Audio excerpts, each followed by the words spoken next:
அஸ்ஸலாமு அலைக்கும். அல்லாஹ்வை அதிகம் அதிகம் நினைவு கூறுங்கள். அலா பி திக்ரில்லாஹி தத்மஇன்னுல் குலூப். வாழ்வில் கவலையா, பிரச்சனைகளா, சோதனைகளா, நெருக்கடிகளா, இழப்புகளா, கண்ணிய இழப்புகளா, அல்லாஹ்வை நினைவில் கூறுங்கள், உங்களுடைய உள்ளம் சாந்தி அடையும் என்று அல்லாஹ் ரப்புல் ஆலமீன் சொல்கின்றான்.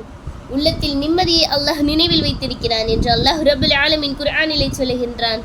அல்லாஹ்வுடைய தூதர் ஸல்லல்லாஹு அலைஹி வஸல்லம் அவர்கள் சஹாபாக்களை பார்த்து கேட்டார்கள், அல்லாஹ்விடத்தில் உங்களுடைய அந்தஸ்துகளை உயர்த்தக்கூடிய, அல்லாஹ்விடத்தில் உங்களை சுத்தப்படுத்தக்கூடிய தங்கம் வெள்ளிகளை அல்லாஹ்வுடைய பாதையில் கொடுப்பதை விடவும், எதிரிகளை நீங்கள் வீழ்த்துவதை விடவும், எதிரிகள் உங்களை வீழ்த்துவதை விடவும் ஒரு சிறந்த செயலை உங்களுக்கு நான் அறிவிக்கட்டுமா என்று சஹாபாக்கள் சொன்னார்கள், ஆம் யா ரசூலுல்லாஹ், அறிவித்து தாருங்கள்.